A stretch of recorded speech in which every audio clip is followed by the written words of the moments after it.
Dear students, आज हम एक महत्वपूर्ण टॉपिक प्रायिकता पे बात करेंगे। यह टॉपिक वास्तव में किसी भी कंपटीशन के लिए बहुत ही उपयोगी है।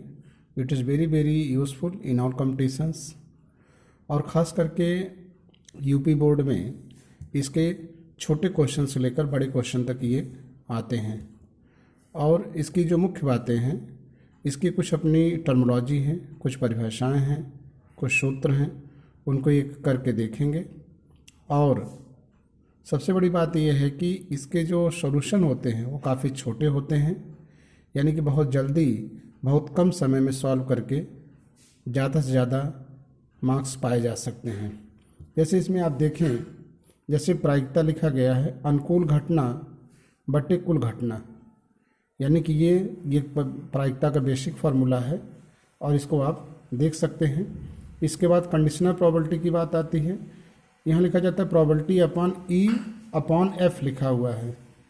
इसका आशय होता है कि घटना ई की प्रायिकता जबकि एफ घट हो चुकी हो, यानी कि अगर एफ घटना हो जाएगी तो ये फार्मूला आपका यूज हो जाएगा, probability of E intersection F upon probability of F. इसके बाद अगर ई और एफ स्वतंत्र घटनाएं हैं तो जो इंटरसेक्शन होता है, यानी कि probability of E intersection F, ये होता है probability of E into probability of F.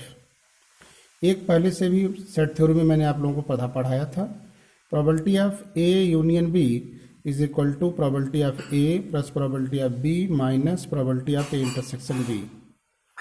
ये सूत्र काफ़ी अच्छा है।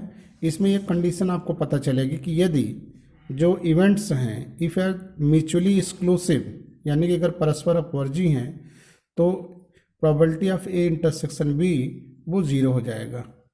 ऐसी स्थिति में जो आपका ये फार्मूला है ये कन्वर्ट हो जाएगा probability of A union B is equal to probability of A plus probability of B. अपवर्जी घटनाएं ये बहुत जानना जरूरी है। यदि ये ए के घटने पर दूसरी घटना बी न घटित हो तो उनको अपवर्जी घटना कहेंगे। अब यहाँ पे देखें, कुछ मैंने क्वेश्चन यहाँ पे लिखे हुए हैं, आप देख सकते हैं, इसको अच्छे से लिखा है। यदि ए और बी दो स्वतंत्र घटनाएं हैं, यहाँ प्रोबेबिलिटी ऑफ जो है दो घटनाएं दी हुई हैं, probability of A 1/2, probability of 0 and probability of A upon B का मान क्या होगा। ये बहुत अच्छा क्वेश्चन है, यानी कि अगर एक प्रोबेबिलिटी अगर 0 है तो ऐसे सिचुएशन में प्रोबेबिलिटी ए अपॉन बी क्या होगी, यानी कि प्रतिबंधित प्रायिकता। तो ऐसे सिचुएशन फार्मूला आप लिखेंगे, फार्मूला में देखेंगे क्योंकि डिनोमिनेटर में 0 आ रहा है तो ये अनडिफाइंड होगा, क्योंकि आप जानते हैं डिवीजन में डिनोमिनेटर में 0 नहीं होना चाहिए।